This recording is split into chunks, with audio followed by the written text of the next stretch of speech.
Hey guys, it's Ben.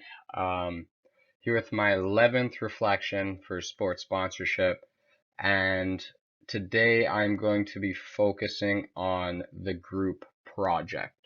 Um, all in all, I think the group project went better than I thought it would anyway. It started off a little slow and a little rough, but as we kept working through the different assignments by the end, I think we really pulled something together that was of quality. Um, so my group mates was Catherine Beach, David Bulgarian, I believe that's how you say his name, and then Matthew, John, William, Jeffrey. Those are my three group mates. So I'm just gonna break it down by assignment, talk about things I liked about it, things I didn't like, how it went, that kind of stuff. So let's get going. So the asset inventory list. This was definitely the toughest of the three assignments, not just because it was the most work, but it's because it was at a point in time when our group was the most disorganized and not on the same page. Um, I didn't even meet any of my group members until the third week of class, just because they hadn't shown up to the first couple for whatever reason. One of them had just swapped into the class. Um, One of our group mates dropped the class. So everything was a little up in the air about who was even in our group, and what we're gonna decide to do as an organization. So I kind of took initiative, and since I'd done my internship with the Saskatchewan Rattlers, and I was familiar with their asset inventory list and the kind of assets that they would have available for sponsors, I decided to go with the River Lions without really consulting my group because um, they weren't answering their emails. It was a little touch and go for a while. I thought I might even have to do the project by myself. But when week 4 came around, that's when David and Catherine, that's when I first met them. And I kind of showed them what my ideas were with the River Lions organization. I told them the experience I had with the Rattlers, and they thought that this would be a perfect opportunity. And they were perfectly fine with with really the initial path that I'd chosen. Uh, so collaboratively, we put together a fairly comprehensive asset inventory list. I believe we had just under 100 items, and everything seemed to be going good because you said around 100 is about the benchmark of the amount of effort we should be putting in. So we got to about that point, but then you started adding in more aspects that we had to add to the inventory list, such as pricing and costing and all that sorts of stuff. And in lecture, when you were describing how to properly cost and properly value, you kind of blew through those slides. And then when I went back and looked at them online, they're kind of all jumbled up and together and just a lot of information with no structure to it. So that part of the assignment was really confusing.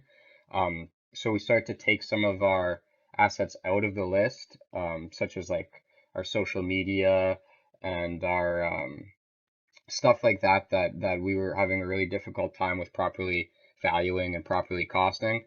Um, and then when we, in retrospect, probably shouldn't have done that because when we got the mark back for this part, um, you said that we basically only focused on game day stuff, which is what we kind of siphoned it down to. Um, but I just feel like if you put less emphasis on properly costing and valuing, which is something that we flew through in class, and put more emphasis kind of on like the actual assets that we should have been putting in and not having us double guessing ourselves on should we add this if we don't know how to properly value it, because we don't want to get marks taken off for incorrectly valuing stuff. That was basically the big issue we ran into with the first part of the assignment. So that was probably what our lowest mark. We don't have our third mark back for the third part of the project, but I'm assuming that's going to be the lowest mark. But I mean, if you start off at the lowest, you could only work up from there. So it's the way I got to look at it. So like I said, we chose to do the Niagara River Lions in the CEBL, um, just because of the experience that I had with them, and my group mates rolled with the idea and really added some valuable contributions. So the second part, the sponsorship proposal. So this part went a lot better for our group. This is really when Matt started getting involved with our group more during the first part. He never really showed up to any group meetings. He always found some kind of excuse to give us. But in the second part, he started giving more of a valuable contribution. He had some good ideas, and he was actually the one that suggested our sponsoring property, which was HOCO Entertainment. So what HOCO is they essentially own the one side of Clifton Hill. So we want to create some kind of agreement where we could build awareness for each other's organizations and help siphon um, fans to each other's locations through various promotions, activations, and events. Um, And overall, I thought the idea was brilliant. David had a lot of input on leveraging the sponsorship, and he had some great ideas.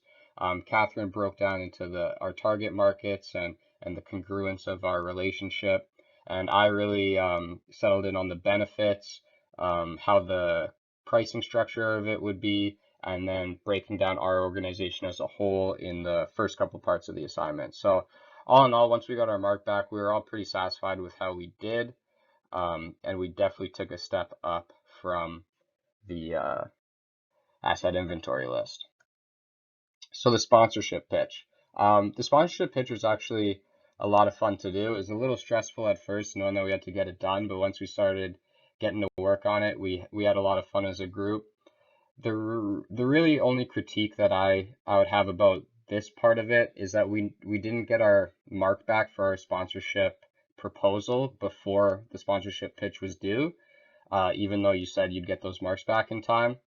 Um, I don't know. Like, if I was you, I'd honestly probably look into getting a TA so that marks come back at a reasonable time. Because even last year, I know with these big um, individual portfolios, it took you a long, long, long time to grade those. And I know you like being personal with all your students, but just saying, just a suggestion that might be something worth looking into just for the sanity of your students.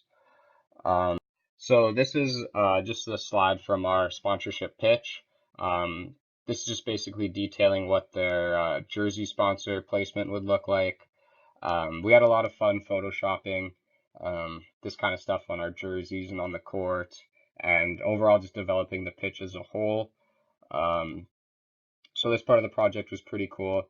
I like this project, this three-step project that you made us do this semester compared to sport marketing last year, where you just kind of gave us one basic project that wasn't really tied into the course content. So I really liked this project because it allowed us to apply our knowledge that we were learning throughout the semester. And even though at the beginning it was a little hectic getting our group organized and then having to do the hardest part of the assignment first, I think we dealt the hand that was given us in the best way possible, and I'm really happy with our outcome. We haven't, like I said, we haven't gotten the mark back for the third part of the project yet, but I feel like we did really well on it, and I feel comfortable with the quality of the presentation that we gave you. So that's all I really have for reflecting on the group project. Um, I gave more of an input on my peer evaluations and my self-evaluations, but I also just want to kind of break it down for you in a reflective type of format as well. So that's all I have for now. I'm also about to record a conclusion for my whole vodcast series, and then that is all she wrote. So I'll see you then.